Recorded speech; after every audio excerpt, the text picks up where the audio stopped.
نبينا محمد وعلى آله وأصحابه أجمعين. سبحانك لا علم لنا إلا ما علمتنا إنك أنت العليم الحكيم. رب اشرح لي صدري ويسر لي أمري واحلل عقدة من لساني يفقهوا قولي. اللهم علمنا ما ينفعنا وانفعنا بما علمتنا وزدنا علما نافعا. আলহামদুলিল্লাহ, আমরা সূরাত দুহা এবং সূরাত আশ-শারহ বা আল ইনশিরাহ এই দুইটা সূরা আমরা আলোচনা শেষ করেছি মোটামুটি। তবে ইনশাআল্লাহ একটা গুছানো আলোচনা আমরা রেডি করব আশা করি, একটা বই আকারে এটা পাবলিশ করার জন্য ইনশাআল্লাহ। আল্লাহ যদি তৌফিক দান করেন তখন হয়তো আপনারা আরো গোছালো আলোচনা পাবেন। একসাথে যখন দেখতে পাবেন সবগুলো পয়েন্ট, তখন আরো ক্লিয়ার হবে বিষয়গুলো। যাই হোক, আজকে আমরা সূরাত আলী ইমরান থেকে একটা প্যারা সিলেক্ট করেছি, সেটা হলো সূরা আলী ইমরানের 189 নম্বর আয়াত। আপনারা যদি স্ক্রিনের দিকে দেখেন, সূরা আলী ইমরানের 189 থেকে শুরু করে 189 থেকে শুরু করে 100 একবারে আমরা 95 পর্যন্ত যাবো ইনশাআল্লাহ। এই আয়াতগুলো খুবই গুরুত্বপূর্ণ আমাদের জীবনের জন্য, সেজন্য এটা বাছাই করেছি। সব আয়াতই গুরুত্বপূর্ণ। তারপরে এই আয়াতের যে অংশটা, এই সূরার এই আয়াতগুলো যে শানে নজুল, সেটা দিকে খেয়াল করলে আমরা বুঝতে পারবো যে এই অংশটা কেন গুরুত্বপূর্ণ। এখানে মূলত আল্লাহ রাব্বুল আলামিন উলুল আলবাব যারা, তাদের পরিচয় দিয়েছেন। উলুল আলবাব বলতে বোঝানো হয়, আল্লাহ বলছেন যে লা আয়াতিন লিউলিল আলবাব। এই উলুল আলবাব, এই লোকগুলো কারা? উলুল আলবাবের এই অনুবাদ করা হয়েছে দোজ আন্ডারস্ট্যান্ডিং, মানে পিপল অফ আন্ডারস্ট্যান্ডিং। মানে বাংলায় অনুবাদ করেছে বিবেক সম্পন্ন লোক, বোধ সম্পন্ন লোক, জ্ঞানবান লোক। অর্থাৎ এরাই একমাত্র বিবেকবান, বুদ্ধিমান এবং এদের আন্ডারস্ট্যান্ডিং কোয়ালিটি এদের ভিতরে আছে। তার মানে এই লোক ছাড়া, এই গুণ যার ভিতরে নাই, সে যতই নিজেকে জ্ঞানী দাবি করুক, যতই নিজেকে ইন্টেলেকচুয়াল দাবি করুক, বুদ্ধিজীবী দাবি করুক, আসলে সে হলো বুদ্ধির ঢেকি।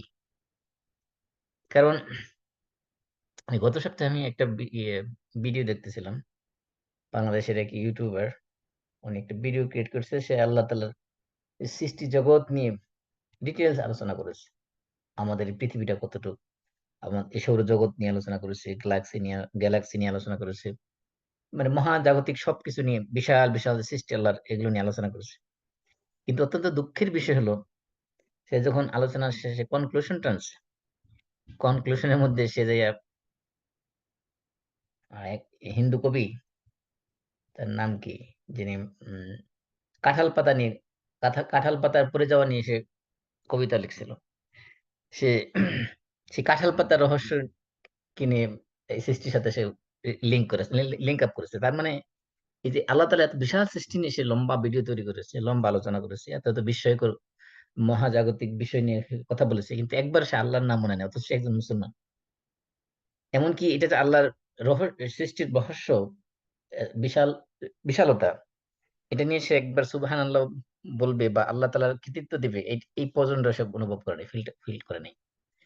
সেজন্য বলতেছি যে মানুষ শিক্ষিত হয়, কিন্তু শিক্ষিত হওয়ার পরেও সে, ডক্টর মোহাম্মদ শহীদুল্লাহ বাসা, সে পণ্ডিত মূর্খ থেকে যায়। পণ্ডিত মূর্খ মানে সে নিজেকে পণ্ডিত দাবি করে, আসলে সে রিয়েলি সে মূর্খ। কারণ কি? কারণ এই সৃষ্টির এত কিছু সে নিয়ে গবেষণা করে, কিন্তু সে স্রষ্টাকে সেখানে খুঁজে পায় না। সে খুঁজে পায় এই জীবনানন্দ দাশের যে কাঁঠাল পাতার রহস্য, সেখানে খুঁজে পায়। সেখানে আল্লাহর অস্তিত্ব খুঁজে পায় না। সে আল্লাহর সৃষ্টির বিশালতা, আল্লাহর সৃষ্টির যে এই ভাস্ট এবং মিস্টিরিয়াস জগৎ, এগুলোর মধ্যে সে আল্লাহকে খুঁজে পায় না। সে খুঁজে পায় সে জীবনানন্দ দাশের সেই কাঁঠাল পাতার অস্তিত্ব। এই জন্য ওরা আসলে শিক্ষিত না, এরা আসলে উলুল আলবাব না, এরা বিবেক সম্পন্ন বোধ সম্পন্ন মানুষ না, এরা নির্বোধ। কারণ যদি তারা সত্যিকার অর্থে তাদের বিবেককে কাজে লাগাইতো, তাহলে তারা সেখানে সৃষ্টির মূল রহস্য যে, সেই রহস্য সে উদ্ঘাটন করতে, যে আল্লাহর অস্তিত্ব সে সেখানে খুঁজে পেত। এই জন্য উলুল আলবাবের পরিচয় দেওয়া হয়েছে এখানে, যারা আসলে সত্যিকার অর্থে জ্ঞানী, বুদ্ধিমান, বিবেকবান লোক তাদের। এর আগে আমরা যে আয়াতটা 89 নম্বর আয়াত, 189 নম্বর আয়াতে আল্লাহ তাআলা বলছেন, ওয়ালিল্লাহি মুলকুস সামাওয়াতি ওয়াল আরদ। ওয়া মানে এবং, লিল্লাহি মানে আল্লাহর জন্য। মানে এখানে আলহামদুলিল্লাহ যখন আমরা বলি, ওইখানে যেরকম সমস্ত প্রশংসা আল্লাহ, এখানে ওয়ালিল্লাহি, আল্লাহ, আল্লাহর জন্য বলতে এখানে কোনো এক্সেপশন নাই। কোনো এক্সেপশন এক্সেমশন ছাড়াই যা কিছু আছে সৃষ্টি জগতে, দৃশ্যমান অদৃশ্যমান, ভিজিবল ইনভিজিবল, আসমান এবং জমিন এবং আসমান জমিনের মাঝখানে যা কিছু আছে, সবকিছুর মালিকানা, মুলক। মুলক মানে হলো রাজত্ব, মুলক মানে হলো বাদশাহী বা কর্তৃত্ব। এই জন্য এই যে ইংলিশ দেখেন অনুবাদ করেছে কি, বিলংস দ্য ডোমিনিয়ন, মানে কর্তৃত্ব, সভরেন্টি, কন্ট্রোল। মানে আল্লাহ এই আসমান এবং জমিনের মাঝখানে, শুধু আসমান এবং জমিনই নয়, আজকাল আসমান এবং জমিন বলতে যদিও এর মাঝখানে যা আছে তাও ইনক্লুড হয়ে যায়। এই জন্য আল্লাহ বলছেন মুলকুস সামাওয়াতি, আসমান সমূহ, ওয়াল আরদ এবং জমিন। তা আসমানের যে লেয়ার আছে, এখানে স্পষ্ট বোঝা যায় যে আসমান সমূহের স্তর আছে। সামাওয়াত বহু বচন ব্যবহার করা হয়েছে। তো এখানে একটা দেখেন, মূলত এরকম ছিল, মুলকুস সামাওয়াতি ওয়াল আরদ লিল্লাহ। এটা হলো যে আপনার সেন্টেন্সের দিকে তাকাই, আরবি গ্রামার অনুযায়ী যে মুবতাদা এবং খবর, তো প্রথমে মুবতাদা থাকবে, তারপরে খবর থাকবে। যে যখন খবরকে আগে নিয়ে আসা হয়, যেটা মূলত শেষে আসার কথা ছিল, এটা যদি আগে নিয়ে আসা হয়, এই যে সেন্টেন্সের স্ট্রাকচারের মধ্যে যদি সিকোয়েন্স যদি চেঞ্জ করা হয়, ইন্টারচেঞ্জ করা হয়, তাহলে বুঝতে হবে সেখানে একটা রহস্য আছে গ্রামাটিক্যাল দিক থেকে। এখানে লিল্লাহি আগে নিয়ে আসা হয়েছে, মানে বোঝানো হচ্ছে যে আল্লাহ ছাড়া আর কারো এখানে মালিকানা নাই, এখানে কোনো কর্তৃত্ব নেই। এই জন্য পৃথিবীতে আমরা যত কিছুর মালিক মনে করি, আমি গাড়ির মালিক, আমি বাড়ির মালিক, আমি টাকা পয়সার মালিক, আমার দেহের মালিক মনে করি, আসলে সবকিছু রিয়েল মালিকানা হলো আল্লাহ রাব্বুল আলামিনের। আল্লাহ রাব্বুল আলামিন এগুলো স্রষ্টা এবং সে রিয়েল মালিক তিনি। শুধু মালিক না, এবং এগুলোর উপরে যে কর্তৃত্ব, এগুলোর যে কন্ট্রোল, এগুলোর নিয়ন্ত্রণ, সবকিছু আল্লাহর হাতে। এবং আমরা জানি যে মা তাসকুতু মিন ওয়ারাকাতিন ইল্লা ইয়ালামুহা, যে গাছের পাতাও আল্লাহর অনুমতি ছাড়া কি করে না, গাছের পাতাও করে না, এটা আমরা জানি। এই সবকিছু আমরা জানা সত্ত্বেও আল্লাহকে চিনতে পারি না। এই জন্য আমি মাঝে মাঝে বলি যে পৃথিবীতে আপনি যত সমস্যা দেখেন, এটা বাংলাদেশের সমস্যা হোক, সারা পৃথিবীর সমস্ত দেশের সমস্যা হোক, যত ধরনের social, political, personal, economical, international, যত ধরনের সমস্যা আছে, সমস্ত সমস্যার মূলে হলো একটা, একটা রুট প্রবলেম, রুট কজ। সেটা হলো যে মানুষ তার স্রষ্টাকে ভুলে গেছে, মানুষ তার আল্লাহকে ভুলে গেছে, এবং পরকালের চিন্তা, পরকাল জবাবদিহিতা, তারপর পরকাল তার অ্যাকাউন্টেবিলিটি, এগুলো মানুষ ভুলে গেছে। এই কারণে মানুষ মনুষ্যত্ব হারিয়ে ফেলছে, মানুষ পশুর পর্যায়ে চলে গেছে। এই যে আপনি দেখেন, রিসেন্টলি যে ঢাকা ইউনিভার্সিটি যে ঘটনাটা ঘটলো, একটা মানুষকে পিটিয়ে পিটিয়ে একদম মেরেই ফেললো, এটা কিভাবে সম্ভব? এবং এরা মানে বাংলাদেশের সর্বোচ্চ বিদ্যাপীঠ বলা চলে, যে ঢাকা ইউনিভার্সিটি যদি আপনি ইউনিভার্সিটির দিক থেকে মূল্যায়ন করেন, ঢাকা ইউনিভার্সিটির উপরে তো ইউনিভার্সিটি নাই বললেই চলে। আহ, সেই ইউনিভার্সিটির ছাত্ররা, মেধাবী, যারা নিঃসন্দেহে মেধাবী, মেধাবী না হলে সেই ইউনিভার্সিটি চান্সই পেত না। এরা মানুষকে পিটি মেরে ফেলতে পারে, এটা কি ধরনের মানে মনুষ্যত্ব বোধ তাদের ভিতরে, চিন্তা করতে পারে না। এই যে মানুষ, পৃথিবীর যত সমস্যা আমরা দেখি, সমস্ত সমস্যার মূলে হলো মানুষ তার স্রষ্টাকে বলে গেছে এবং পরকালের জবাবদিহিতার কথা বলে গেছে। এটা হলো রুট কজ।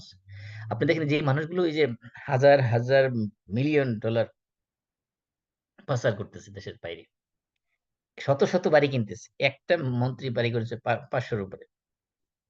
তার একটা মানুষ থাকার জন্য কয়টা বাড়ি লাগে, তার খাওয়ার জন্য কয় মিলিয়ন টাকা লাগে।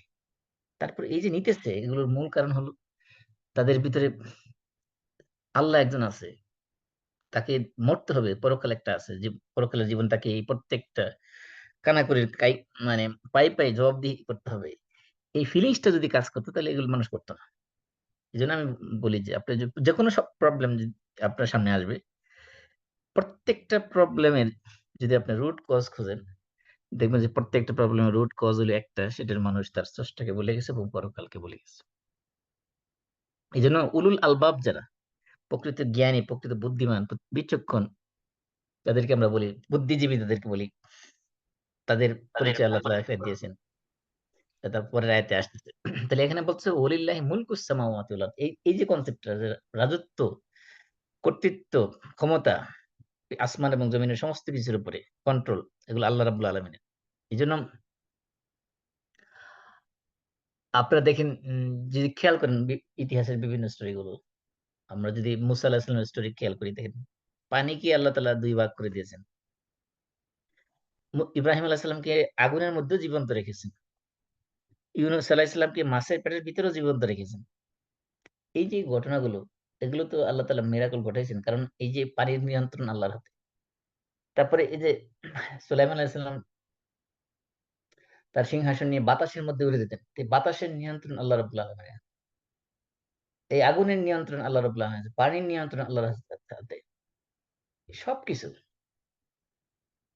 নিয়ন্ত্রণ করতেছেন আল্লাহ। কিন্তু আমরা মানুষ, আমরা এই আল্লাহকে না চিনে আল্লাহকে আমরা একটা অল্টারনেটিভ নাম দিয়েছি, সেটার নাম হলো নেচার।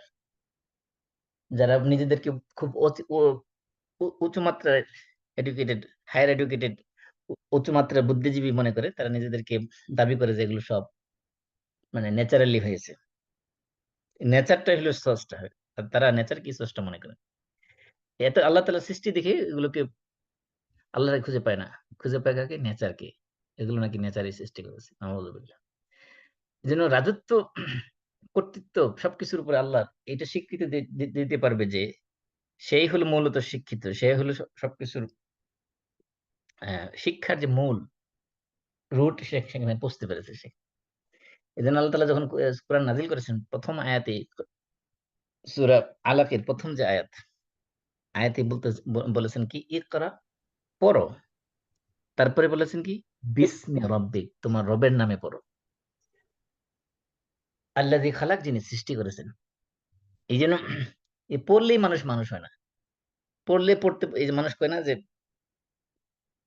গাইতে গাইতে গায়ক, বাইতে বাইতে বায়েন, গাইতে গাইতে গায়েন, বাইতে বাইতে বায়েন, একটা কথা আছে। এরকম মানুষ, কিছু মানুষ আছে পড়তে পড়তে মানুষ একসময় জানোয়ার হয়ে যায়। কারণটা কি? কারণ এই পশুত্ব তার ভিতরে চলে আসে। এজন্য আমি মাঝে মাঝে বলি যে এই যে মনে করেন বড় বড়, আমরা তো একটা চোর সন্দেহে একটা মানুষ মেরে ফেলি, কিন্তু যারা রিয়েল চোর, যারা রিয়েল ডাকাত, দেশের কোটি কোটি টাকা, হাজার হাজার মিলিয়ন ডলার যারা দেশের বাইরে পাচার করে দিচ্ছে, তারা কিন্তু চোর না, তারা কিন্তু মানে সত্যিকার অর্থে রিয়েল ডাকাত। কিন্তু আপনি যদি খেয়াল করেন দেখবেন যে একটা ডাকাতও কিন্তু অশিক্ষিত না। সবগুলি বড় বড় উচ্চ শিক্ষিত, বড় বড় সার্টিফিকেটধারী। যেন এই মানুষ যে আল্লাহকে ভুলে যায়, পরকালকে ভুলে যায়, এটা মানুষকে মনুষ্যত্ব থেকে দূরে নিয়ে যায়। মানুষ পশুত্বে পরিণত হয়ে যায়। মানুষ তার বিবেক বোধ থেকে সরে যায়। এমনকি এই যে ওয়েস্টার্ন কান্ট্রি গুলোতে যে সকল সমস্যা আমরা দেখতেছি বর্তমানে, এগুলোর মূল কারণ হলো মানুষ স্রষ্টাকে ভুলে গেছে, সৃষ্টিকে ভুলে গেছে। মানে সৃষ্টির যে মূল রহস্য, সেগুলো তারা বলতে ভুলে গেছে। যেন প্রথম কথা হলো যে আল্লাহর কর্তৃত্ব, রাজত্ব, এটাকে স্বীকৃতি দিতে হবে যে পৃথিবীতে যত যা কিছু আছে সবই আল্লাহর। এমনকি আমার নিজের নাফস থেকে শুরু করে আবার যত মালিকানা আছে সবকিছু আল্লাহ। এবং এই জন্য আল্লাহ তাআলা যখন আমাদেরকে দান করার প্রতি উৎসাহ দিচ্ছেন, আল্লাহ বলতেছেন যে তোমরা কেন আল্লাহর রাস্তায় দান করতেছো? অথচ ওয়ালিল্লাহি মিরাসুস সামাওয়াতি ওয়াল আরদ, এই আসমান সমূহ এবং জমিন সমূহ, এর ভিতরে যা কিছু আছে সবকিছুর মালিকানা, সবকিছুর মিরাস, এগুলো তো আল্লাহর। আল্লাহর জিনিস তুমি আল্লাহকে দিবা, তো কেন তুমি কৃপণতা করতেছো? হ্যাঁ, এই জন্য প্রথম কথা হলো যে এই আয়াতের গুলোর মধ্যে আল্লাহর পরিচয় যেমন আছে, ঠিক তেমনি ভাবে এখানে এই আয়াতের যে শানে নজুল গুলো আছে, শানে নজুল গুলো যদি আমি স্টাডি করি, তাহলে দেখতে পারবো এই আয়াতের গুরুত্বগুলো কি। এক নম্বর, আমরা আয়াতের ভিতরে ব্যাখ্যা যাওয়ার আগে আমরা আগে শানে নজুল জেনে নিই। প্রথমত এই আয়াতগুলোর উপরে ৩টা শানে নজুল আসছে। একটা শানে নজুল হলো আয়েশা রাদিয়াল্লাহু আনহা থেকে বর্ণিত হাদিস। এটা ইবনে হিব্বান তার সহিহ ইবনে হিব্বান নামক কিতাবে বর্ণনা করেছেন। আয়েশা রাদিয়াল্লাহু আনহা বলতেছেন যে এই আয়াত যখন নাজিল হলো যে রাত্রে আল্লাহ রাসূল সাল্লাল্লাহু আলাইহি সাল্লাম দাঁড়িয়ে গেলেন, দাঁড়িয়ে নামাজ পড়তেছিলেন। তখন বিলাল রাদিয়াল্লাহু তাআলা আনহু আল্লাহ রাসূলের সাথে করে ঢুকলেন আযান দেওয়ার অনুমতি নেওয়ার জন্য। তো আইসা দেখলেন যে আল্লাহ রাসূল সাল্লাল্লাহু আলাইহি ওয়াসাল্লাম কান্নাকাটি করতেছেন। রাতের বেলা নামাজ পড়েছেন, নামাজের পরে ফজরের ওয়াক্ত হয়ে গেছে প্রায়। এখন রাসূল কান্নাকাটি করতেছে। বিলাল রাদিয়াল্লাহু আনহু জিজ্ঞেস করলেন, ইয়া রাসূলাল্লাহ আতাবকি ওয়া কাদ গাফারাল্লাহু লাকা মা তাকাদ্দামা মিন যামবিকা ওয়া মা তাআখার। হে আল্লাহ রাসূল, আপনি কেন কাঁদছেন? আপনি তো আল্লাহ রাব্বুল আলামিন আপনার পূর্বাপর সমস্ত গুনাহ মাফ করে দিয়েছেন। আপনার অতীতের গুনাহ, ভবিষ্যতের গুনাহ সব গুনাহ আল্লাহ মাফ করে দিয়েছেন। তারপর আপনি কেন কান্দেন? তখন আল্লাহ রাসূল বিলালকে বললেন, ইয়া বিলাল আফালা আকুনু আবদান শাকুরা। আমি কি আল্লাহর একজন কৃতজ্ঞ বান্দা হব না? আজকে রাত্রে বিলালকে বলতেছেন আল্লাহ রাসূল, আজকে রাত্রে আমার উপরে আয়াত নাযিল হয়েছে। তখন আল্লাহ রাসূল এই আয়াতটা তেলাওয়াত করে পড়ে শোনালেন, ইন্না ফি খালকিস সামাওয়াতি ওয়াল আরদ। ১৯০ নম্বর আয়াত এটা। ওয়াখতিলাফিল লাইলি ওয়ান নাহার লাআয়াতিন লিউলিল আলবাব। তারপরে আল্লাহ রাসূল বলছেন বিলালকে, ওয়াইলুন লিমান ক্বারাআহা ওয়া লাম ইয়াতাফাক্কার ফিহা। সেই ব্যক্তির জন্য ধ্বংস, সেই ব্যক্তির জন্য ওয়াইল। ওয়াইল এখানে দুইটা অর্থ আছে। একটা অর্থ হলো ধ্বংস, আরেকটা অর্থ হলো ওয়াদিন ফি জাহান্নাম, জাহান্নামের একটা উপত্যকা। তার মানে তাকে জাহান্নামে থ্রেট দেওয়া হয়েছে। কার জন্য? লিমান ক্বারাআহা ওয়া লাম ইয়াতাফাক্কার ফিহা। যে ব্যক্তি এই আয়াতগুলো পড়লো অথচ এগুলো নিয়ে সে চিন্তা গবেষণা করলো না, চিন্তা ফিকির করলো না, সেগুলো নিয়ে রিফ্লেক্ট করলো না, পন্ডারিং করলো না, সে ব্যক্তি ধ্বংস, সে ব্যক্তির জন্য জাহান্নাম। তার মানে কি এই আয়াতগুলো নিয়ে চিন্তা করা, গবেষণা করা, কারণ যেহেতু এখানে উলুল আলবাব বলা হয়েছে, রিয়েল বুদ্ধিমান, শিক্ষিত, অথবা আমরা যদি বলি যে বুদ্ধিজীবী যারা, তাদের ব্যাপারে কথাগুলো বলা হয়েছে। তার মানে এখানে চিন্তার খোরাক আছে। এগুলো শুধুমাত্র তেলাওয়াত করে প্রতি অক্ষরে ১০ নেকি নেওয়ার জন্য না। এর ভিতরে আল্লাহ তাআলা চিন্তার খোরাক দিয়েছেন। সুতরাং আল্লাহ রাসূল বলছেন, যে ব্যক্তি এগুলো নিয়ে এগুলো পড়লো অথচ এগুলো নিয়ে চিন্তা ফিকির করলো না, তার জন্য ওয়াইল, তার জন্য ধ্বংস। এটাই হলো একটা শান নজুল। আরেকটা শান নজুল আসছে যে আয়াতগুলোর ব্যাপারে, যে কুরাইশরা একবার ইহুদীদের কাছে আসলো। মক্কার কুরাইশ যারা ছিল তারা একবার ইহুদীদের কাছে আসলো, এসে জিজ্ঞেস করলো যে, মা জাআকুম বিহি মূসা মিনাল আয়াত। তোমাদের কাছে মূসা নবী, মূসা আলাইহিস সালাম, তিনি কি আয়াত নিয়ে আসছেন, অর্থাৎ কি কি মিরাকল বা সাইন আল্লাহর পক্ষ থেকে নিয়ে আসছেন, যে আল্লাহর সৃষ্টির নিদর্শন হিসেবে, আল্লাহর তোমার নবী হিসেবে আল্লাহ রাব্বুল আলামিন এই মূসা আলাইহিস সালামকে কি কি মিরাকল বা মুজিজা দিয়েছিলেন।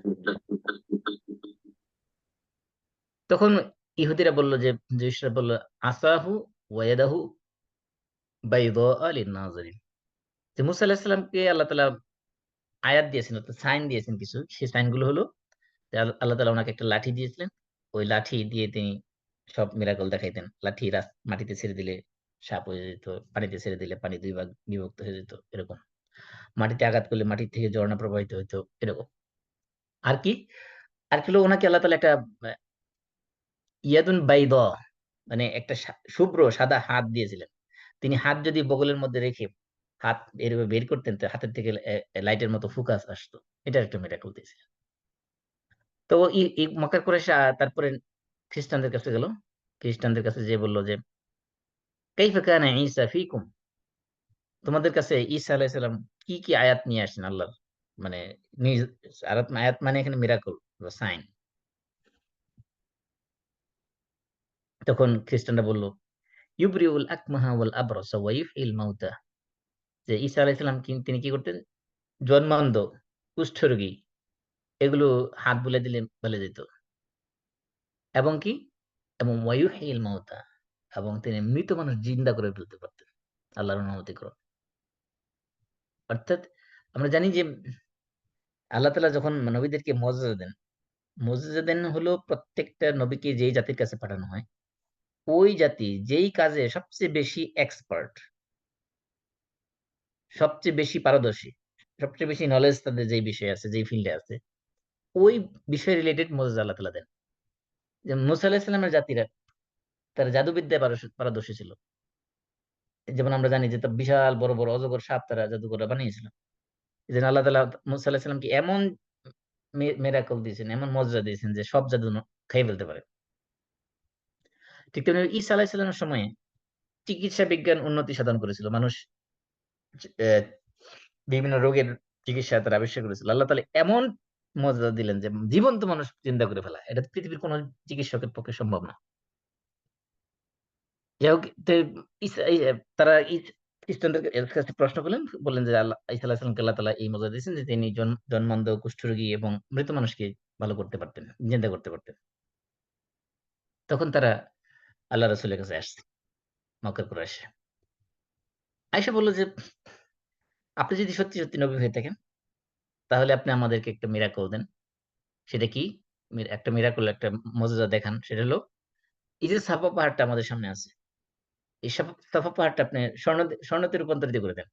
এটাকে পাহাড়টাকে স্বর্ণ বানায় দেন আমাদের জন্য।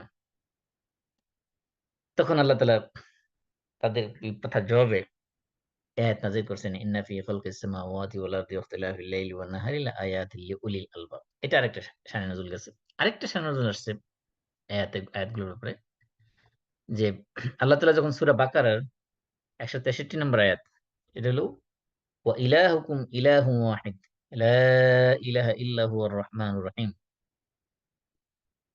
আল্লাহ তাআলা বলছেন যে তোমাদের ইলাহ, তোমাদের মাবুদ, তোমাদের উপাস্য, তোমাদের ইবাদত পাওয়ার যোগ্য যে সত্তা, তিনি হলেন একজন। লা ইলাহা ইল্লাহু, তিনি ছাড়া তোমাদের আর কোনো ইলাহ নাই। তিনি হলেন আর রহমান, তিনি হলেন রহিম। এই আয়াত যখন আল্লাহ তাআলা নাযিল করলেন তখন মক্কায় যারা মুশরিক ছিল, যারা মূর্তি পূজা করত, তারা বলতে লাগলো যে কাইফা ইয়াসাউল আলাম ইলাহুন ওয়াহিদ, এই বিশাল সৃষ্টি জগতের জন্য একটা ইলাহ থাকবে, এটা কিভাবে সম্ভব?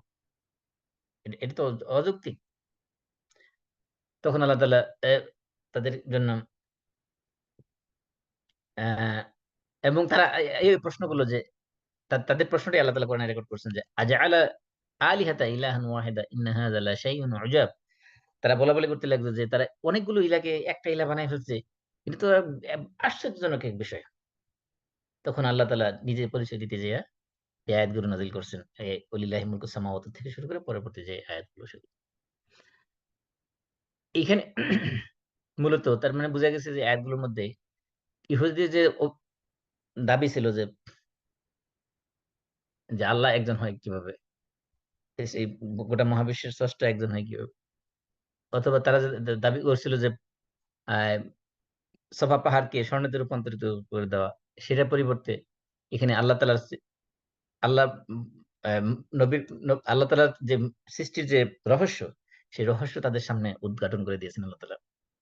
যে আল্লাহ তাআলা তিনি হলেন, আবার কোন কোন ইয়েতে রিওয়ায়াতে আসছে যে ইহুদিরা যখন প্রশ্ন করলো যে, এমনকি এই আয়াতের আগের এই সূরার মধ্যেই যে আয়াতগুলো আমরা আলোচনা করতেছি তার আগে এখানে আয়াত আসছে সূরা আলে ইমরানের 181 নম্বর আয়াতের মধ্যে আসছে যে ইহুদিরা আল্লাহ বলতো আল্লাহর ব্যাপারে, ইন্নাল্লাহ ফাকিরুন ওয়া নাহনু আগনিয়া, যে আল্লাহ হলো ফকির, একেবারে নিঃস্ব, কিছু নেই।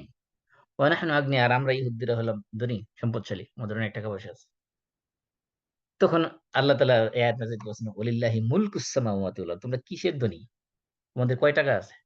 আর আল্লাহর জন্য আছে হলো মুলকুস সামাওয়াতি ওয়াল আরদ, আসমান এবং জমিনে তুমি যা কিছু দেখো, যা কিছু না দেখো, এই যে সোলার সিস্টেম বলি আমরা, এই গ্যালাক্সি বলি, স্টার বলি, প্ল্যানেট বলি, যাই কিছু বলি না কেন, এই সব মিল্কি ওয়ে বলি, সব কিছু রাজত্ব আল্লাহর।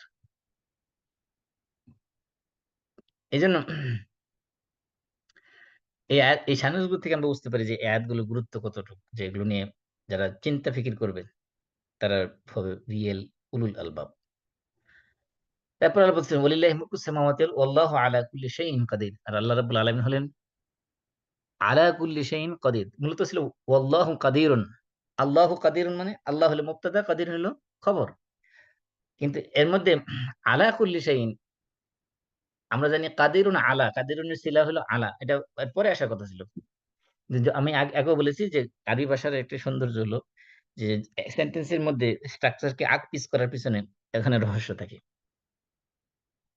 এই বাক্যের মধ্যে এরকম আল্লাহ কাদিরুন আলা কুল্লি শাইইন না বলে বলছেন আল্লাহ আলা কুল্লি শাইইন কাদির। মানে কি?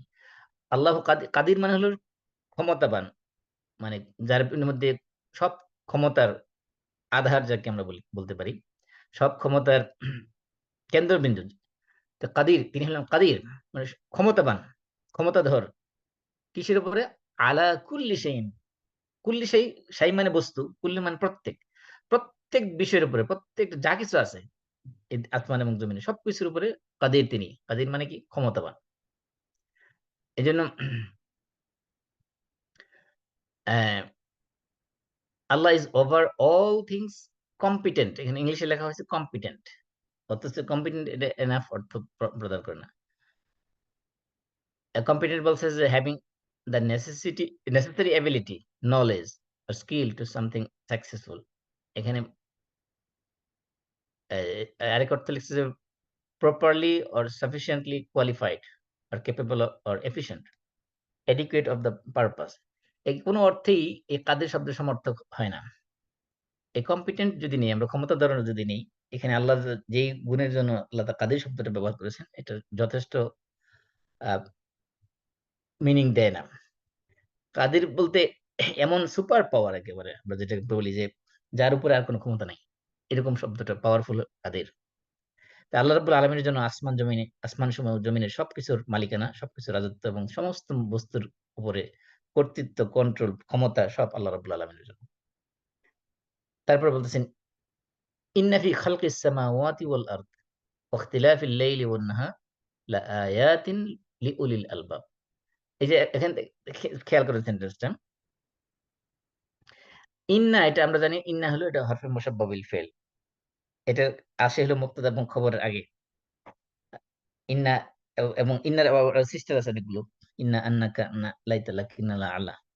তো এগুলোর কাজ কি করে? এটা হলো মুবতাদাকে, মুবতাদা এবং খবরের পূর্বে এসে মুবতাদা এবং খবরের নামও চেঞ্জ করে দেয় এবং তার এরাবও চেঞ্জ করে দেয়।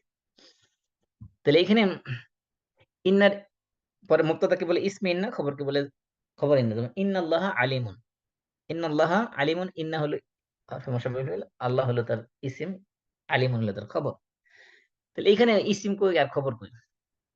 তো ইন্না হলে হরফে মুসাব্বা বিল ফেল, আয়াত হলো তার ইসমে ইন্না।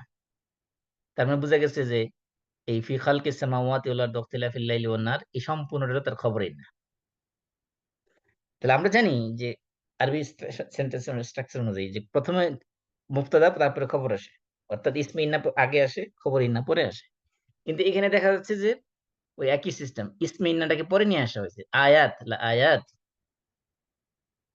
তো ইন্নার কাজ তো জবর দেওয়া, তো এখানে জবর না জারি হয়েছে, কারণ কারণ কি? কারণ হলো এটা হলো জমা মুয়ান্নাস সালিম, মানে সাউন্ড ফেমিনিন প্লুরাল। এটা কি হয়? এটা জবরের অবস্থায় জবর দেওয়া যায় না, জবর অবস্থায় জেদ দিতে হয়। এখানে দেখেন ইন্না ফি খালকিস সামাওয়াত, ইন্না মানে নিশ্চয়, ফি মানে মধ্যে, খালকিস সামাওয়াত আসমান সমূহের সৃষ্টির মধ্যে, খালক মানে সৃষ্টি, ক্রিয়েশন, ওয়াল আরদ এবং জমিন, আসমান সমূহ এবং জমিন সৃষ্টির মধ্যে। আর কিসের মধ্যে? ওয়াখতিলাফিল লাইলি ওয়ান নাহার, ইখতিলাফ মানে হলো ভিন্নতা, বিবর্তন বা আবর্তন। ইখতিলাফ আর লাইল ওয়ান নাহার, লাইল মানে রাত, নাহার মানে দিন। তাহলে রাত এবং দিনের বিবর্তনের মধ্যে, রাতের দিনের বিবর্তন বলতে কখনো রাত বড় হয়, দিন ছোট হয়, আবার কখনো দিন বড় হয়, রাত ছোট হয়, এগুলোর মধ্যে। তাহলে এখানে দুইটা জিনিস বলা হয়েছে, এই দুইটা জিনিস নিয়ে আমাদেরকে চিন্তা করতে বলা হয়েছে, গবেষণা করতে বলা হয়েছে। একটা হলো আসমান সমূহের সৃষ্টি নিয়ে এবং জমিনের সৃষ্টি নিয়ে। দুই নম্বর হলো ইখতিলাফিল লাইলি ওয়ান নাহার, রাত এবং দিনের যে বিবর্তন, রাত এবং দিনের যে অল্টারেশন, এগুলো নিয়ে চিন্তা করতে বলা হয়েছে। এগুলোর মধ্যে কি আছে? ফি মানে মধ্যে, মানে এর মধ্যে আছে আয়াত, লাম এটা তাকিদ দেওয়ার জন্য বোঝানো হয়েছে, অবশ্যই অবশ্যই। এই যে এই লাটা হলো তাকিদের জন্য, এমফেসিস দেওয়ার জন্য আসছে। আয়াত, আয়াত মানে হলো ওই যে নিদর্শন সমূহ, এটা আমরা বলতে পারি যে মিরাকল। যেমন এই যে সানুলের মধ্যে আমরা পড়ছি যে কুরাইশরা এসে ইহুদিদের কাছে, খ্রিস্টানদের কাছে আয়াত জিজ্ঞাসা করছে যে মুসা আলাহিসাল্লামকে কি আয়াত দেওয়া হয়েছিল, আহ ঈসা আলাহিসাল্লামকে কি আয়াত দেওয়া হয়েছিল। আয়াত বলতে এখানে সাইন, নিদর্শন, যে উনি যে নবী বা আল্লাহ তাআলা যে একজন আছেন তার প্রমাণ কি, নিদর্শন কি, সাইন কি। তো এখানে আল্লাহ বলছেন যে এই এই যে দুইটা স্থানের কথা বলছেন, একটা হলো আল্লাহর আসমান সমূহ সৃষ্টি এবং জমিনের সৃষ্টি, এবং রাত এবং দিনের যে বিবর্তন, কখনো রাত বড় হচ্ছে, কখনো দিন বড় হচ্ছে, কখনো রাত ছোট হচ্ছে, কখনো দিন ছোট হচ্ছে, এই যে পরিবর্তন একটার ভিতরে। আল্লাহ বলছে ইউলিজুল লাইলা ফিন নাহার, আল্লাহ রাতকে দিনের ভিতরে ঢুকাই দেন, ওয়াইলিজুন নাহারা ফিল লাইল, আবার কখনো কখনো দিনকে রাতের ভিতরে ঢুকাই দেন, আবার রাতকে দিনের ভিতরে ঢুকাই দেন। তার মানে কি, একটাকে সংকুচিত করেন, আরেকটাকে সম্প্রসারিত করেন। এই যে মেকানিজম, এটা পৃথিবীর কোনো মানুষ করতে পারে না, এটা পৃথিবীর কোনো মানুষের পক্ষে করা সম্ভব না, এটা আল্লাহ করেন। আল্লাহ বলছেন এই জন্য এর ভিতরে রয়েছে আয়াত, একাধিক নিদর্শন রয়েছে। কাদের জন্য? নিদর্শন আছে ঠিক আছে, কিন্তু এই নিদর্শনগুলো উপলব্ধি করবে কারা, বুঝতে পারবে কারা? লি উলিল আলবাব। লি মানে জন্য, ফর উলিল আলবাব মানে যারা বিবেকবান, যারা বুদ্ধিমান, যারা বিচক্ষণ, যারা মেধাবী, যারা বুদ্ধিজীবী, তাদের জন্যই রয়েছে এখানে নিদর্শন। এগুলো সাধারণ মানুষ দেখলে মনে করবে যে এগুলো নেচার, এগুলো ন্যাচারাল ক্রিয়েশন, এগুলো এমনি তেমনি হয়ে গেছে। কিন্তু যারা রিয়েলি বিচক্ষণ, বুদ্ধিমান, মেধাবী, তাদের ভিতরে আন্ডারস্ট্যান্ডিং ক্যাপাবিলিটি উঁচু লেভেলের আছে, তারা অবশ্যই এর ভিতরে এক বহু বহু বহু নিদর্শন, শুধু এক আয়াত বলে না, আয়াত এখানে প্লুরাল ব্যবহার করা হয়েছে। আল্লাহর সৃষ্টির অনেক ধরনের নিদর্শন তারা এখানে খুঁজে পাবে, এর ভিতরে আছে। এই উলুল আলবাব লোকগুলো কারা? প্রথমে তো বলা হয়েছে যে নিদর্শন আছে তাদের জন্য যারা উলুল আলবাব। এখন উলুল আলবাবের পরিচয় দেওয়া হচ্ছে। উলুল আলবাব কারা? এক নম্বর বৈশিষ্ট্য, আল্লাযীনা ইয়াযকুরুনাল্লাহা কিয়ামান ওয়া কুউদা। যারা কি করে? আল্লাযীনা ইয়াযকুরুনাল্লাহ, যারা আল্লাহর জিকির করে। আল্লাযীনা মানে যারা, ইয়াযকুরুনা মানে জিকির করে। তাহলে ইয়াযকুরু, ইয়াযকুরানি, ইয়াযকুরুনা, এটা হলো কি থার্ড পারসন, সরি, আ হ্যাঁ, third person plural for mail. এই যাকারা ইয়াযকুরু, ইয়াযকুরু, ইয়াযকুরানি, ইয়াযকুরুনা। তাহলে তাহলে এটা হলো প্লুরাল, বহুবচন শব্দ। তো এই যাকারা ইয়াযকুরু মানে জিকির করা থেকে। তো আল্লাযীনা মানে যারা, ইয়াযকুরুনা জিকির করে। তাহলে ইয়াযকুরুনার ভিতরে কি আছে? একটা হুম ফাইল আছে। তো ফাইলটা, এই ইয়াযকুরুনা ফেল, হুম হলো ফাইল, আল্লাহ হলো মাফউলে বিহি, এজন্য জবর হয়েছে। তো আল্লাযীনা ইয়াযকুরুনাল্লাহ, যারা আল্লাহর জিকির করে। তো এখানে আমরা জানি ইয়াযকুরুন হলো মুদারে। মুদারে মানে এটা হলো প্রেজেন্ট এবং ফিউচার দুইটাই বোঝায়। এই শব্দটা হলো প্রেজেন্ট কাল এবং ফিউচার কাল, এই দুইটাই ইনক্লুড করে। এজন্য তার মানে কন্টিনিউয়াস তারা জিকির করে, বর্তমানেও করে, ভবিষ্যতেও করবে, এরকম। এই কন্টিনিউশন বোঝানো হচ্ছে। তারা ইয়াযকুরুনাল্লাহ, সার্বক্ষণিক তারা আল্লাহর জিকির করে। কি অবস্থায়? কিয়ামান, এক নম্বরে দাঁড়ানো অবস্থায়। আমরা বলি না এই যে মিলাদ কিয়াম, কিয়াম করা মানে কি, যে দাঁড়ায় দাঁড়ায় ইয়া নবী সাল্লাল্লাহু আলাইহি বলে। তাহলে এখানে কিয়াম শব্দের অর্থ হলো দাঁড়ানো। নামাজের মধ্যে আমরা কিয়াম করি, কিয়াম করি মানে কি দাঁড়াই। তাহলে কিয়াম শব্দের অর্থ হলো দাঁড়ানো। তাহলে কি এখানে কিয়াম মানে এটা হলো হালত বোঝানো হয়েছে, হাল বোঝানো হয়েছে অবস্থায়। কি অবস্থায় জিকির করে আল্লাহর? দাঁড়ানো অবস্থায়। এই যে এই আয়াতকে আবার যারা সুফিপন্থী, যারা বিদআতপন্থী, তারা এই আয়াতকে অপব্যাখ্যা করেছে। এই অপেক্ষা করে করে তারা যারা যারা নাইচে নাইচে লাফায় লাফায় ডোলের তালে তালে নাচে, তারা বলছে আল্লাহ তো দাঁড়ায় জিকির করতে বলছে। মানে নাউজুবিল্লাহ, তারা এই আয়াতকে অপব্যাখ্যা করতেছে। এখানে বলা হচ্ছে কিয়ামা মানে দাঁড়ানো অবস্থায়। ওয়া কুউদান, কুউদ মানে হলো বসা, বসা অবস্থায়। দাঁড়ানো অবস্থায় আল্লাহ জিকির করে, বসা অবস্থায় আল্লাহ জিকির করে। এগুলো সবগুলো অবস্থা বোঝানো হয়েছে। ৩ নম্বর, ওয়া আলা জুনুবিহিম। ওয়া মানে এবং, আলা জুনুবিহিম। জুনুবুন হলো জাম্বের বহুবচন। জাম্বের মানে পার্শ্ব। অর্থাৎ যখন তারা পার্শ্ব, এক পাশ এলিয়ে দিয়ে শুয়ে থাকে, অর্থাৎ বিছানায় শায়িত থাকে, অর্থাৎ শায়িত অবস্থায়। তার মানে মানুষের জীবনে সে যেই লেভেলের মানুষই হোক না কেন, যেখানেই সে বসবাস করুক না কেন, তার এই ৩ পজিশনের বাইরে কোথাও যাওয়ার কোনো সুযোগ নেই। হয়তো আমি মানুষ হিসেবে হয় দুনিয়াতে হয়তো দাঁড়ানো অবস্থায় আছি, এমনকি মায়ের পেটে থাকলেও হয় দাঁড়ানো অবস্থায়, দাঁড়ানোর তো সুযোগ নেই মায়ের পেটে। তো শোয়া অবস্থায় আছে, অথবা শায়িত অবস্থায় আছে, অথবা দাঁড়ানো। পৃথিবীতে মানুষ যারা আছে আমরা হয়তো দাঁড়ানো আছি, অথবা শায়িত আছি, বসা অবস্থায় আছি, অথবা শায়িত অবস্থায়। এই ৩ অবস্থার বাইরে আমাদের আর কোনো অবস্থান নাই। তার মানে বোঝানো হচ্ছে যে সর্বাবস্থায়, এই সর্বাবস্থায় বোঝানোর জন্য প্রত্যেকটা অবস্থানকে আলাদা আলাদা করে গুরুত্ব দেওয়া হয়েছে, যে কোনো অবস্থায় বাদ নাই। মানে যদি বলা হতো যে সর্বাবস্থায় আল্লাহ জিকির করে, সেটা না বলে যদি যখন আলাদা আলাদা করে বলে দেওয়া হচ্ছে তখন বোঝা যাচ্ছে যে প্রত্যেকটার অবস্থানে গুরুত্ব আছে। অর্থাৎ আপনি যে অবস্থায় জিকির করেন না কেন, আল্লাহ তাআলা আপনার জিকির সেটা শুনতে পান। এবং এ এ সে উলুল আলবাব হওয়ার জন্য এটা একটা বৈশিষ্ট্য যে যারা সার্বক্ষণিক আল্লাহর স্মরণে থাকবে, আল্লাহ জিকির করবে মানে সবসময় তাসবিহ নিয়ে আল্লাহ আল্লাহ সুবহানাল্লাহ আলহামদুলিল্লাহ এরকম না। আল্লাহ স্মরণ তাদের ভিতরে সর্বদা জাগ্রত থাকবে। এই জন্য দেখুন যাদের ভিতরে আল্লাহ স্মরণ আছে, সে প্রত্যেকটা কাজ যখন করতে যাবে তখন সেখানে সে আল্লাহর নাম নেবে। আপনি যখন সকালবেলা ঘুম থেকে উঠে যখন বাথরুমে যাবেন, বাথরুমে ঢোকার আগে দোয়া পড়বেন, বাথরুম থেকে বের হওয়ার পরে দোয়া পড়বেন, ওযু করার সময় দোয়া পড়বেন, তারপরে খাবার গ্রহণ করবার সময় দোয়া পড়বেন, মেসওয়াক করার সময় দোয়া পড়বেন।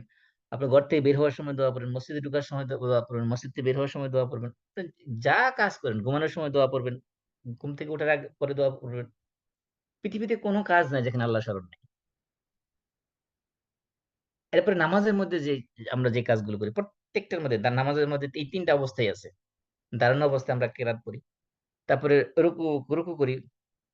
তারপরে বসা অবস্থায় আমরা তার আল্লাহর পড়ি, তাশাহুদ পড়ি, দরুদ পড়ি, দোয়া মাসুরা পড়ি।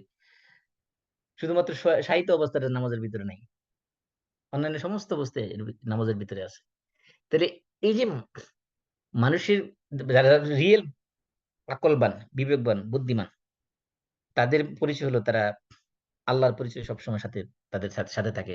কোন অবস্থাতেই, জীবনের কোন অবস্থাতেই সেটা এই তাদের বিপদ-আপদের মুহূর্ত হোক বা আনন্দের মুহূর্ত হোক, কোন অবস্থাতে তারা আল্লাহকে ভুলে যায় না। তারা সবসময় আল্লাহর স্মরণ রাখে। কিন্তু দেখবেন যে যারা সত্যিকারের বুদ্ধিমান না, তারা কি করে? তারা কি মনে করেন যখন ভালো অবস্থায় আছে, তখন হয়তো আল্লাহকে স্মরণ করে। যখন বিপদে-আপদে চলে যায়, তখন একেবারে আল্লাহরে ভুলে যায়। আল্লাহ যদি আমার আল্লাহ যদি একজন থাকেনি, তাহলে আল্লাহ আমার এত বিপদ দিচ্ছেন কেন? আমি কি দোষ করছি? মানে আল্লাহকে দোষারোপ করা শুরু। অথবা অনেক মানুষ আছে দেখবেন যে এমনি স্বাভাবিক দিন পালন করে।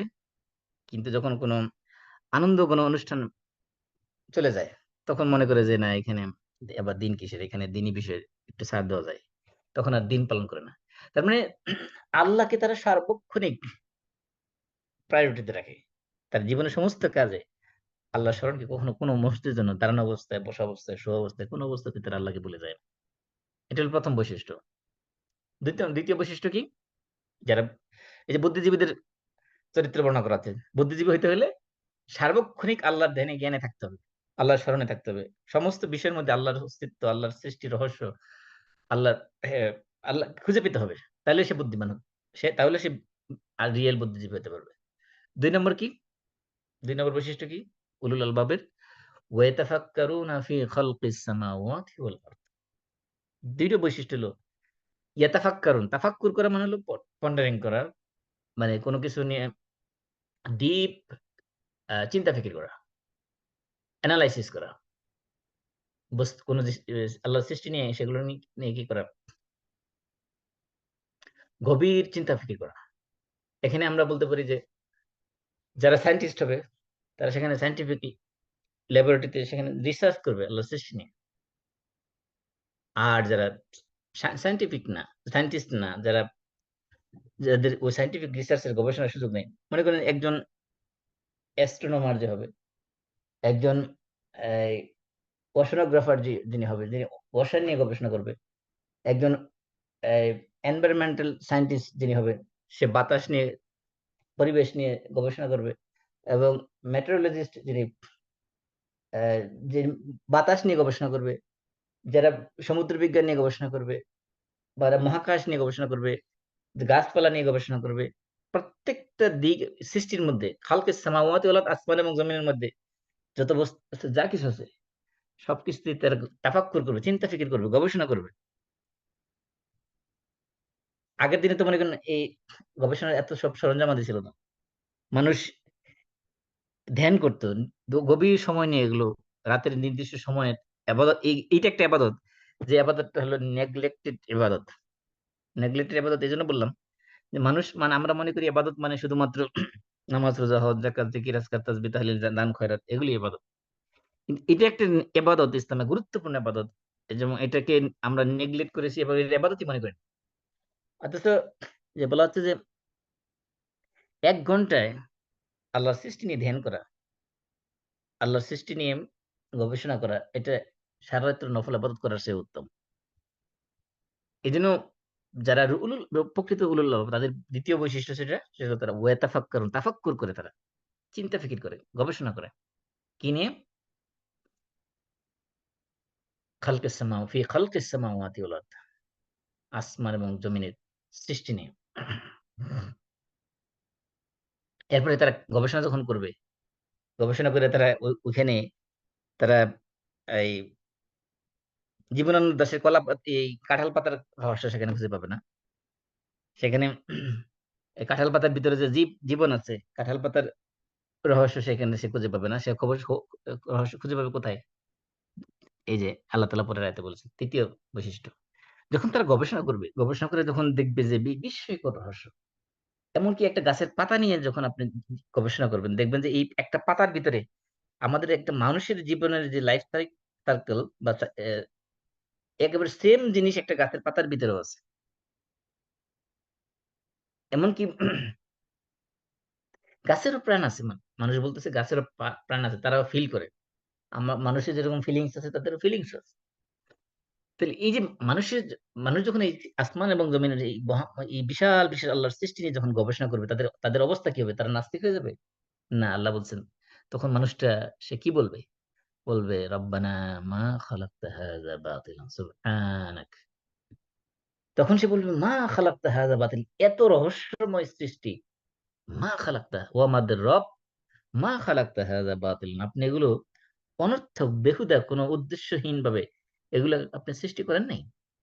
মা খালাকতা হাযা বাতিল, অনর্থক আপনি সৃষ্টি করেন এগুলো। তার মানে এই যে যখন মানুষ চিন্তা করবে আল্লাহর সৃষ্টি নিয়ে, চিন্তার রেজাল্টটা কি?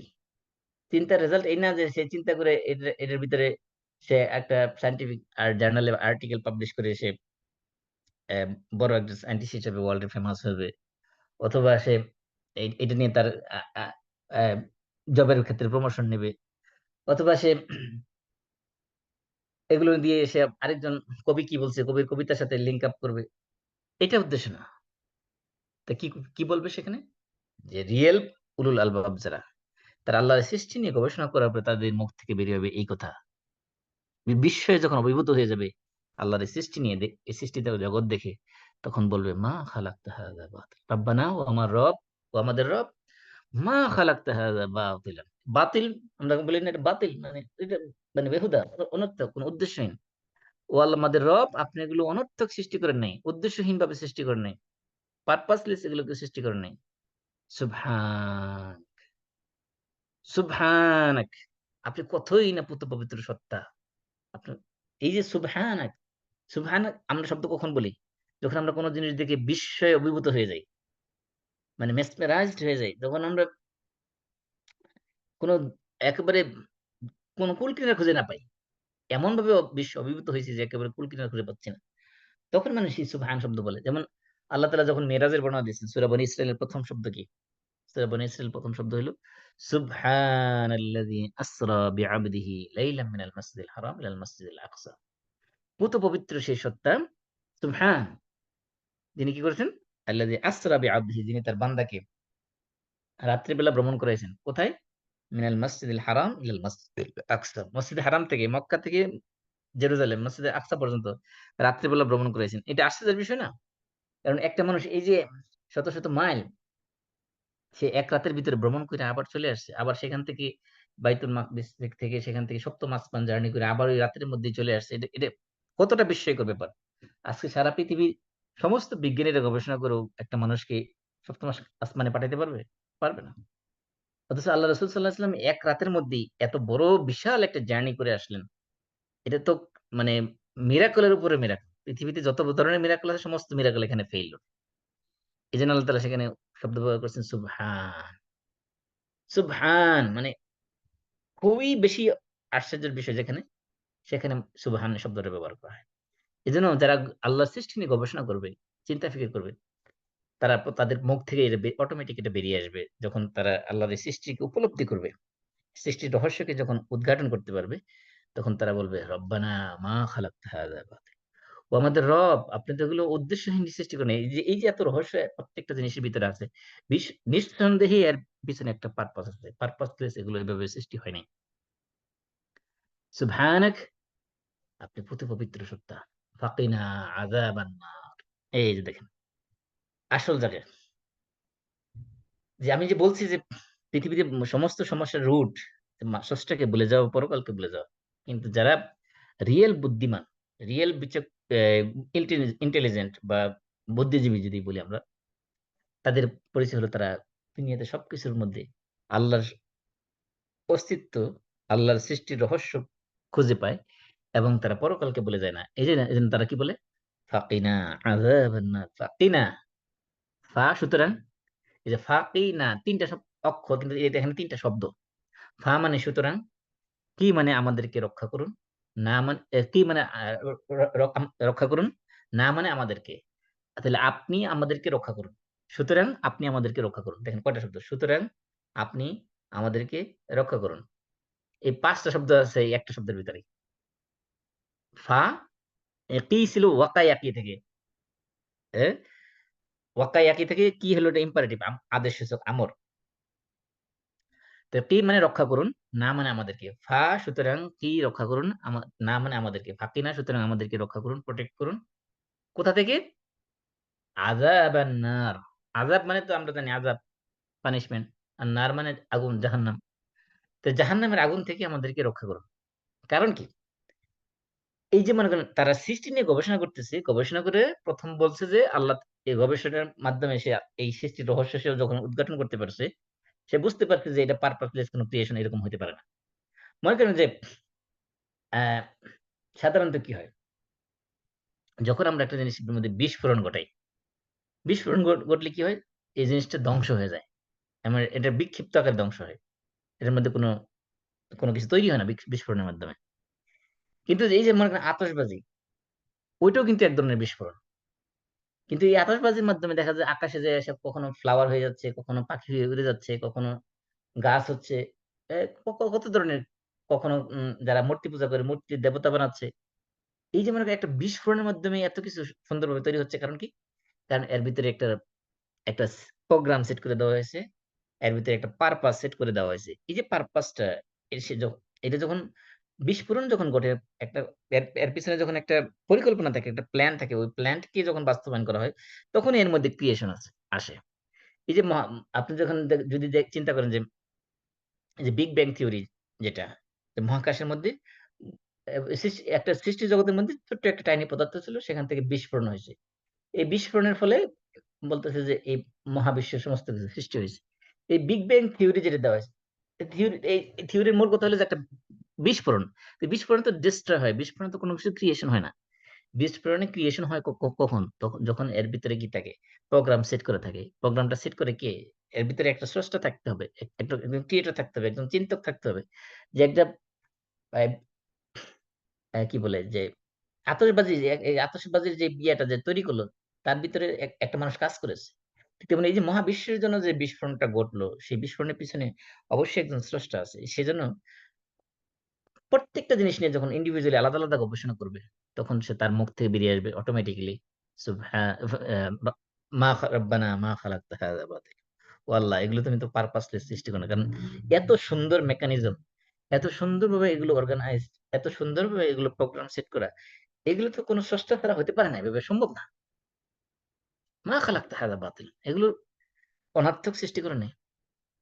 সুবহানাক, তুমি তো পবিত্র। আর কি, এগুলো যখন সে চিনবে, জানবে, তখন স্রষ্টাকে যখন চিনে যাবে, তখন তার মুখ থেকে বেরিয়ে আসবে তার রিয়েল সফলতার কথা। রিয়েল সফলতা কি? একজন মানুষের রিয়েল সফলতা হলো পরকালের সফলতা। যেন বলবে ফাকিনা আযাবান নার, আমাদেরকে জাহান্নামের আগুন থেকে বাঁচাও। কারণ দুনিয়াতে আপনি যত সফলতা অর্জন করেন, সমস্ত সফলতার ব্যর্থতায় পর্যবসিত হবে যদি আখিরাতে সফল না হওয়া যায়। এজন্য আল্লাহ বলছেন, ফামান যুহজিয়া আনিন নার ওয়া উদখিলাল জান্নাতা ফাকাদ ফাজ। যাকে জাহান্নাম থেকে মুক্তি দেওয়া হয়েছে এবং জান্নাতে প্রবেশ করানো হয়েছে, সেই হলো সফল কাম, সেই হলো সাকসেসফুল। কারণ যারা প্রকৃত বুদ্ধিমান, তারা জানে যে আসল সফলতা, আসল সাকসেস কোথায় আছে। এজন্য এদেরকে বলা হয় উলুল আলবাব, এরা বুদ্ধিমান। এজন্য বলা হচ্ছে, আল হাদিসে বলা হচ্ছে, আল কাইয়িস মান দানা নাফসাহু ওয়া আমিলা লিমা বা'দাল মাউত। যে প্রকৃত বুদ্ধিমান, কাইয়িস মানে হলো একেবারে চৌকস, খুবই বুদ্ধিমান। কাইয়িস ব্যক্তি হলো সে, মান দানা নাফসাহু, যে তার নিজের নফসকে কন্ট্রোল করতে পারে। তার নফসকে নিজের খায়েশা অনুযায়ী, নিজের শাহওয়াত অনুযায়ী, নিজের ডিজায়ার অনুযায়ী নফসকে পরিচালনা করতে দেয় না, বরং আল্লাহ যা ভালো মনে করেন সেটার উপরে চালায়। আল্লাহ যা খারাপ মনে করেন সেটা থেকে নিজের নফসকে বিরত রাখে। এইরকম ব্যক্তি ও আমিলা লিমান বা'দাল মাউত, এবং যে মৃত্যুর পরবর্তী জীবনের জন্য যে আমল করে, যে কাজ করে, সে হলো প্রকৃত বুদ্ধিমান, সে হলো প্রকৃত মেধাবী, সে হলো প্রকৃত ইন্টেলিজেন্ট, সে হলো প্রকৃত বুদ্ধিজীবী। এজন্য দেখেন, এই যে যারা সৃষ্টি নিয়ে গবেষণা করবে, গবেষকদের মধ্যে এখানে আল্লাহ তাআলা বলছেন তারা ৩ টা কথা বলবে। ১ নম্বর বলবে যে আল্লাহ তুমি এই সৃষ্টিকে অনর্থক সৃষ্টি করো নাই। ২ নম্বর সে বিস্ময়ের বহিঃপ্রকাশ ঘটাবে সুবহানাকা বলে। তারপর আল্লাহর কাছে একটা জিনিস পানা যাবে, আল্লাহ তুমি তো সবকিছুর রহস্যের মূল। তুমি সবকিছুর নিয়ন্ত্রক, তুমি সবকিছুর মালিক। কুলিল্লাহুম্মা মালিকাল মুলক, সমস্ত রাজত্ব তোমার, সবকিছুর সৃষ্টি তোমার। সুতরাং তুমি আমাদেরকে কি করো? আমাদের জাহান্নামের আগুন থেকে বাঁচাও। জাহান্নাম থেকে যদি আমরা বাঁচতে না পারি, তাহলে তো আমরা সত্যিকার অর্থে মানে আমাদের জীবনটা ব্যর্থ হয়ে যাবে। সেজন্য তারা রিয়েল সাকসেস যেন আল্লাহর কাছে পানা চায়। তারপর আর কি দোয়া করে? এই যে দেখেন, তারা যখন এই সৃষ্টির রহস্য যখন বুঝতে পারবে, তো কন্টিনিউয়াস তার মুখ থেকে আল্লাহর কাছে দোয়া আসতেই থাকবে, আসতেই থাকবে, আসতেই থাকবে, আসতেই থাকবে। একটা পর্যায়ে আল্লাহ তাআলা বলবে যে, এতবার যখন তুমি আমার রব্বানা, রব্বানা, রব্বানা, রব্বানা, রব্বানা বলতেই আছো, যাও তোমার দোয়া কবুল করে নিলাম। এই যে দেখেন ৯৫ নম্বর আয়াত দেখেন, আল্লাহ বলতেছেন ৯৫ নম্বর আয়াতে, এই যে এর পরের প্রত্যেকটা আয়াতে দেখেন, প্রত্যেকটা আয়াত শুরু হয়েছে রব্বানা দিয়ে। এই ৯১ থেকে শুরু, রব্বানা মা খালাকতা হাযা বাতিলা। তারপরে ৯২, রব্বানা ইন্নাকা মান তুদখিলিন নার। ৯৩, রব্বানা ইন্নানা সামি'না। ৯৪, রব্বানা ওয়া আতিনা। তারপরে এই যে রব্বানা, রব্বানা, রব্বানা, রব্বানা বলতেছে, মানে একটার পর একটা আল্লাহকে ডাকতেই আছে, ডাকতেই আছে, ডাকতেই আছে। এক পর্যায়ে আল্লাহ তাআলা এতবার যেহেতু যেহেতু ডাকছে, আল্লাহ ডাকে সাড়া না দিয়ে পারে না। এই যে ৯৫ নম্বর আয়াতে ফাস্তাজাবা লাহুম রাব্বুহুম, তারপরে আল্লাহ তাআলা তাদের ডাকে সাড়া দিলেন। অর্থাৎ তাদের দোয়া কবুল করে নিলেন। তার মানে এটা এমন একটা ইবাদত, এই যে ইবাদতটা হলো নেগলেক্টেড ইবাদত, যেটা মানুষ ইগনোর করেছে, যেটা মানুষ গুরুত্ব দেয়নি। এটা একটা গুরুত্বপূর্ণ ইবাদত। যারা বিশেষ করে যারা সায়েন্টিফিক গবেষণা করে, রিসার্চ করে, তাদের জন্য এই আয়াতটা খুবই, খুবই গুরুত্বপূর্ণ। তারপরে দেখেন কি তারপরে তারা আর কি দোয়া করে? রব্বানা, ও আমাদের রব। তো ১ম দোয়া ছিল এটা, রবের কাছে জাহান্নাম থেকে বাঁচাও। রব্বানা, এ ১ম দোয়ার মধ্যে ৩ টা জিনিস ছিল যে, আল্লাহ তুমি এগুলো অনর্থক সৃষ্টি করো নাই। তুমি পূত পবিত্র। সুতরাং তুমি আমাদের জাহান্নামের আগুন থেকে বাঁচাও। ২ নম্বর কি? রব্বানা, ও আমাদের রব, ইন্নাকা মান তুদখিলিন নার। এই যে জাহান্নামের আগুন থেকে বাঁচাইতে কেন বলছে? কারণ এটার কারণ একটা উল্লেখ করা হয়েছে। কারণ একটা জিনিস চাইলে, সেটা চাওয়ার পরে সেটার একটা একটা যৌক্তিকতা দাঁড় করাইতে হবে যে আমি কেন চাচ্ছি এটা।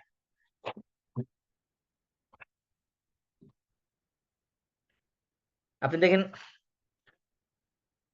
যেকোনো কিছুতে আপনি যদি কারো কাছে কোনো কিছু চান, সে আপনাকে এই চাওয়ার পিছনে আপনাকে লজিক দাঁড় করাইতে হবে আপনি কেন চাচ্ছেন।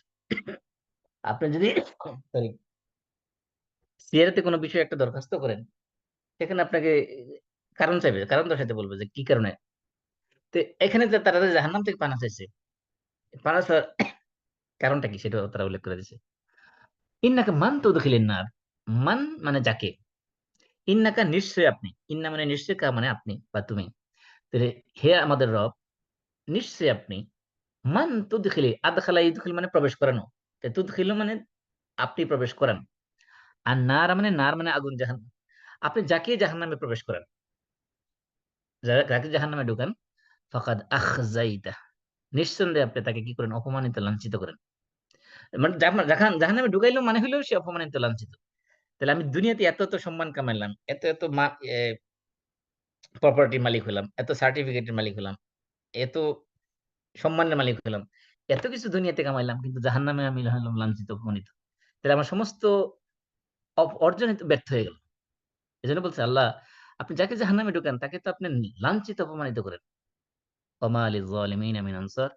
আর সেই জালেমদের জন্য তো কোনো সাহায্যকারী নেই। জাহান্নামে যদি আপনি একবার ঢুকান, তাহলে সেখান থেকে আমাকে উদ্ধার করে কি বের করে নিয়ে আসবে, সেরকম সাহায্যকারী, হেল্পার, অ্যাসিস্ট্যান্ট কাউকে তো আমি পাবো না।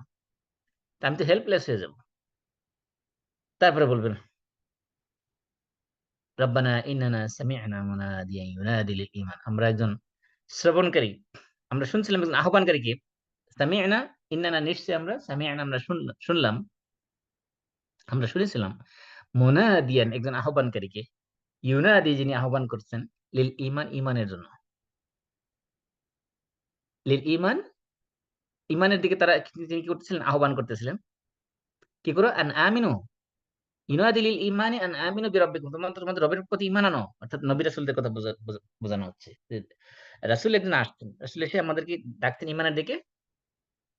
তোমাদের রাসূল এসে বলছে কি তোমাদের রবের প্রতি ঈমান আনো। আমান্না, আমরা তো ঈমান এনে ফেলছি। ও আমাদের রব, ফাগফির লানা, আমাদের গুনাহকে ক্ষমা করে দেন। ফাগফির লানা, আমাদের ক্ষমা করুন। যুনুবানা, আমাদের গুনাহসমূহ।